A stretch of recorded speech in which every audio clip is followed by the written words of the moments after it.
Je suis Damien Geffray, je suis le vice-président de la société Encom Conseil. Nous sommes intégrateurs opérateurs télécom depuis plus de 25 ans et nous travaillons avec TP-Link dans le partenariat Solution X qui nous permet d'avoir une solution complète pour déployer les solutions. Donc on va pouvoir voir tout à l'heure quelle est l'importance d'avoir un réseau bien construit, bien managé, avec des capacités de déploiement facilitées.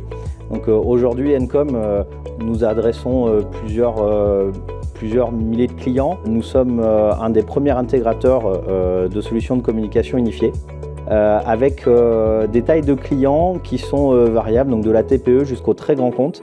Et on verra que, quel que soit le contexte, justement, la solution Omada permet de répondre à ces enjeux, qu'on soit en monosite ou en multisite. Au final, les enjeux sont un petit peu les mêmes. Bonjour, Rémi Urbain, responsable support et déploiement chez Encom Conseil avec Damien. On va parler de la solution communication unifiée et de l'importance du réseau dans cette solution-là pour que ça fonctionne de bout en bout.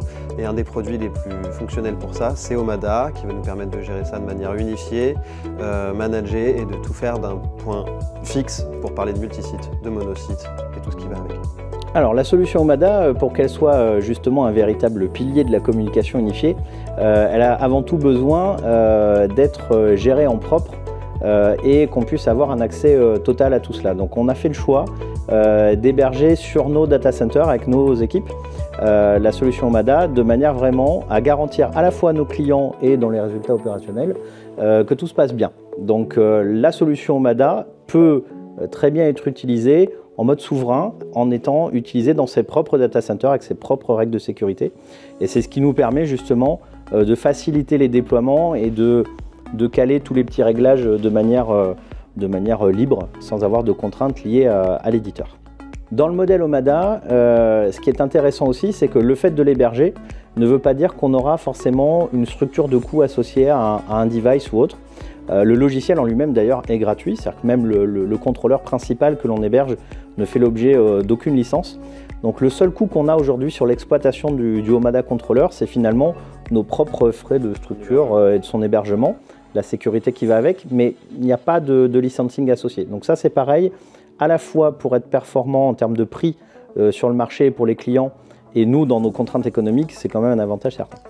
Au niveau du routeur et du WAN, comment Omada répond à tout ça? C'est vachement pratique parce qu'on va pouvoir livrer la majorité des liens et les faire fonctionner avec les routeurs, que ce soit de la FTTO, de la FTTH, du backup 4G ou tout autre. Le backup fonctionne parfaitement bien pour être capable de switcher d'un lien à l'autre ou de faire du load balancing si on ne veut pas forcément faire de backup. Au niveau du provisioning de nos téléphones, si le serveur DHCP est géré par le routage et le routeur, on va pouvoir publier des options 66 pour permettre le provisioning de la majorité des téléphones et d'autres options, parce qu'on peut même ajouter des customs si on a besoin, même si la majorité des solutions de UC aujourd'hui permettent le RPS qui automatise tout un tas de choses. Et pour finir, on va avoir besoin de faire de la QoS qui va être très largement fait au niveau du routeur pour prioriser la destination où on va vouloir aller, donc soit par des protocoles précis, du SIP ou des choses comme ça, soit avec la destination, donc sur un serveur d'une solution de communication unifiée. Comme tu l'as dit, ce qui est important, c'est de pouvoir assurer à la fois la continuité de service, donc par le backup, la qualité de service par la QoS et la CoS, c'est-à-dire de réserver de la bande passante et de prioriser le trafic. Et pour ce qui est de l'opérationnel, c'est ce qui va nous permettre aussi d'avoir la main à distance à travers la plateforme pour pouvoir modifier ces règles en temps réel, ce qui nous permet d'être réactif après sur le support. Donc finalement, on arrive à couvrir les 3-4 points clés de la communication unifiée, la continuité de service, la qualité de service, la maintenance. On a vu la partie routeur, donc ensuite on va avoir besoin d'alimenter tous les devices et de finalement diffuser le réseau au sein d'un bâtiment ou de plusieurs bâtiments. Donc pour faire ça, on va utiliser des switches qui vont avoir besoin déjà du PoE, donc Power over Ethernet.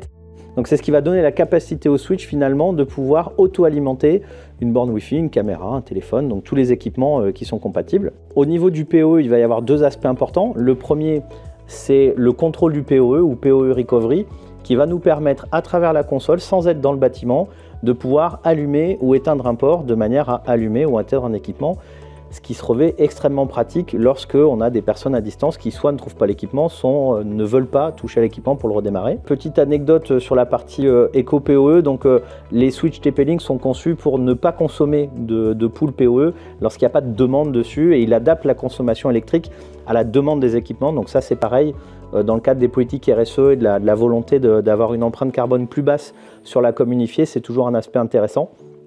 Et puis un des points clés pour pouvoir faire qu'un réseau va bien fonctionner, ça va être la capacité de pouvoir créer des VLAN et de les ordonnancer à travers cette console.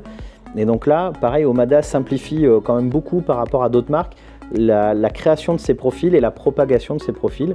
Donc port par port, on peut dire je veux que la data soit prioritaire ou untag, c'est-à-dire by default, je vais avoir de la data. Et puis je veux par contre taguer la voix, c'est-à-dire que l'équipement va devoir présenter le VLAN voix pour entrer dans la voie. L'avantage de ça, c'est que peu importe la méthode de provisioning, que ce soit par RPS, par option 66, etc., c'est avec l'appui des solutions de communication unifiées, on va pouvoir donner ces tags, qu'on va pouvoir avoir un réseau cohérent avec tous les ports qui sont prêts à accueillir à la fois la data, la voix et tous les autres services. Et ça, c'est possible à travers la console de management et la création des profils, qui sont créés généralement en amont à l'échelle du site ou du routeur et qui sont propagés sur toute la chaîne dans les switches et dans les bornes. Et c'est à travers la console qu'on va pouvoir adapter port par port, borne par borne, quels sont les profils de droit qu'on va pouvoir appliquer. Dernier intérêt des VLAN, c'est qu'en créant des VLAN, on peut appliquer des politiques de sécurité ou de réservation de bande passante qui vont être agnostiques finalement vis-à-vis des équipements, mais qui vont faire que tout ce qui est dans ce VLAN-là va hériter d'une certaine priorité ou d'une certaine qualité de service. Pour les switches, l'avantage également, c'est qu'on a aujourd'hui une gamme qui nous permet finalement de répondre à toutes les attentes du terrain.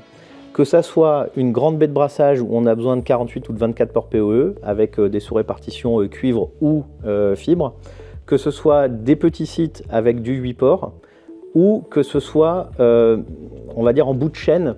Souvent, on a des clients qui manquent un peu de câblerie dans les bureaux. C'est malheureusement souvent le cas. Donc ça, c'est pareil.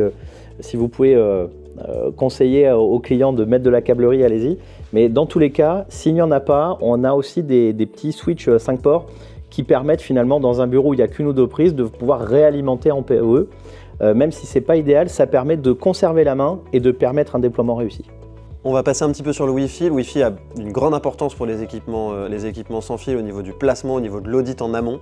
Donc il va y avoir plusieurs choses. Il va y avoir l'audit en amont purement virtuel, c'est-à-dire avec le plan du bâtiment, on va placer les cloisons, on va placer tout un tas de choses pour être capable d'identifier l'emplacement idéal des bornes. Ensuite, on va arriver au placement physique des bornes où on va devoir aussi choisir les bonnes bornes. Est-ce qu'on veut des bornes plus petites pour alimenter simplement une pièce? Est-ce qu'on veut des bornes qui émettent plus largement? Est-ce qu'on veut des bornes HD haute densité? Parce qu'on a de plus en plus d'équipements Wi-Fi, des sonnettes, tout un tas de choses. Il faut qu'elles se chevauchent légèrement pour être capable de passer d'une borne à l'autre en mesh et en roaming pour être capable de tenir de la VO Wi-Fi ou des choses de genre. Et une fois qu'on les a installées, on va passer une petite optimisation en AI dessus afin que le contrôleur Omada soit capable de négocier les canaux des bornes Wi-Fi pour faire en sorte qu'elles ne se marchent pas dessus et que l'optimisation soit maximale.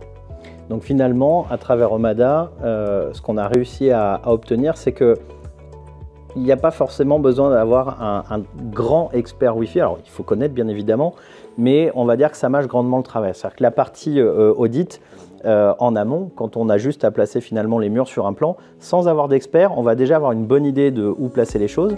Et puis, en aval, quand on va avoir placé les bornes, il va y avoir justement l'AI optimisation qui va nous permettre de recaler les canaux, les sous-fréquences pour faire en sorte que ça marche mieux. Alors il n'empêche pas qu'il faut quand même connaître sa gamme, il faut connaître les portées relatives et le fait que par exemple voilà, les débits, parce que ça c'est important, entre le débit qui est annoncé sur la borne et le débit réel, hein, en gros vous avez un facteur 2, et puis aussi tout simplement des connaissances sur comment se comporte la radio. Un mur en béton ne va pas arrêter de la même manière qu'un mur en bois, et il y a des fois des choses qui peuvent paraître simples ou pas, mais une vitre avec de la céramique ou du carrelage, finalement, ça va arrêter beaucoup plus qu'un mur en béton. Donc, c'est des choses comme ça qu'il faut avoir en tête, mais les outils sont là pour nous aider grandement sur ce sujet. Pour revenir sur le mesh, il va être important de faire en sorte que les bornes se marchent légèrement dessus pour que les équipements VO Wi-Fi ou tout ce qui nécessite du mesh, du fast roaming soient capables de passer d'une borne à l'autre sans aucune coupure. Et en plus de ça, il va être important d'ajouter de la QoS, de la COS ou du policy routing. Il y a principalement que la COS qui va descendre du routeur au switch à la borne Wi-Fi, là où la policy routing sera que au niveau du routeur directement. L'intérêt justement d'avoir des multi-SSID pour pouvoir affecter un SSID à un VLAN et le VLAN à un usage et l'usage à une classe de service ou à une route policy. Donc tout ça pour voir que finalement il y a bien une chaîne logique entre le routeur, le switch et la borne. Donc il faut vraiment avoir cette partie unifiée. Alors dans la communication unifiée, le mot unifié, on va le retrouver à tous les étages. C'est-à-dire vraiment côté usage, côté installation et puis côté sécurité. Voilà, donc le Omada nous permet d'avoir toutes ces briques-là et il faut régulièrement avoir un SSID dédié à la voix, à la fois pour la sécurité mais aussi pour la qualité des communications pour assurer vraiment un niveau de service suffisant. Alors tu parlais d'équipement VO Wi-Fi, typiquement, alors c'est un grand mot pour pas grand chose. Le VO Wi-Fi, c'est tout simplement la capacité des équipements à faire transiter de la voix à travers un réseau Wi-Fi. Donc ces équipements VO Wi-Fi, eux-mêmes ont besoin de pouvoir supporter du fast roaming, avoir du jitter buffer, désolé pour les mots techniques, c'est avoir une capacité de tampon pour faire en sorte que quand je me déplace d'une borne à une autre, la voix ne soit pas coupée. Donc le VO Wi-Fi, les bonnes pratiques, c'est quoi? C'est ce qu'on a dit, un SSID dédié à la voix, un bon réseau méché avec les fonctionnalités de fast roaming, l'optimisation lancée pour faire en sorte que tout ce qui est bruit, chevauchement radio, canaux, puisse être épuré pour que ça fonctionne bien. Le choix même des équipements Wi-Fi est très différent, il y a des marques qui marchent plus ou moins bien. Et il ne faut pas confondre le VO Wi-Fi avec une application smartphone, ça ne va pas fonctionner de la même manière. Donc là on parle bien de VO Wi-Fi, et dans un cas comme dans l'autre, on va retrouver les mêmes règles de bonne pratique. On réserve de la bande passante, on réserve des VLAN, on met des SSID, on cloisonne et on fait en sorte de déployer intelligemment.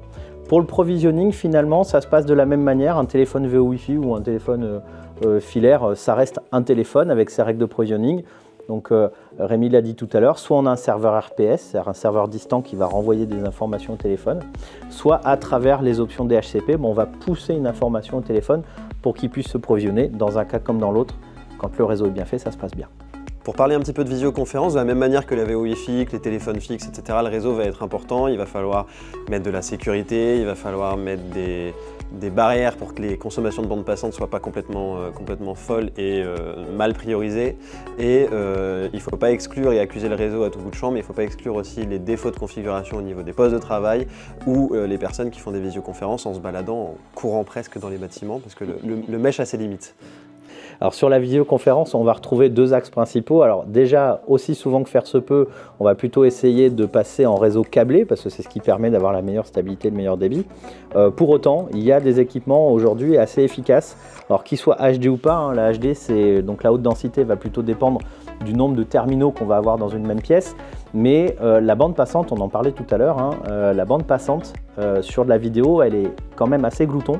Donc quand on veut équiper une salle de visioconférence en Wi-Fi, il ne faut pas hésiter à surdimensionner un peu la borne, à la fois en termes de débit et puis en termes de nombre d'utilisateurs, parce que c'est pareil, ça peut très bien marcher quand il y a 5 personnes dans la salle.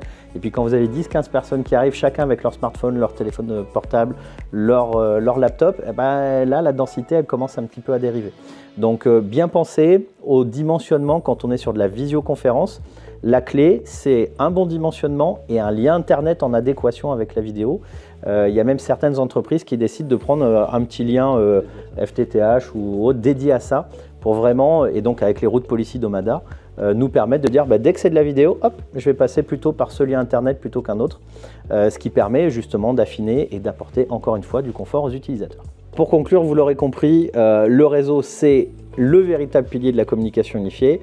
Et pour bien le faire, à chaque élément du réseau, on doit pouvoir s'appuyer sur une plateforme qui va nous permettre de le préparer, de le déployer, d'assurer la maintenance de manière fluide, sans problématique, avec toutes les fonctionnalités qu'on attend d'un réseau performant en 2025, avec tous les systèmes SaaS qui peuvent être associés à tout ça. Et aujourd'hui, pour nous en tout cas, c'est Omada.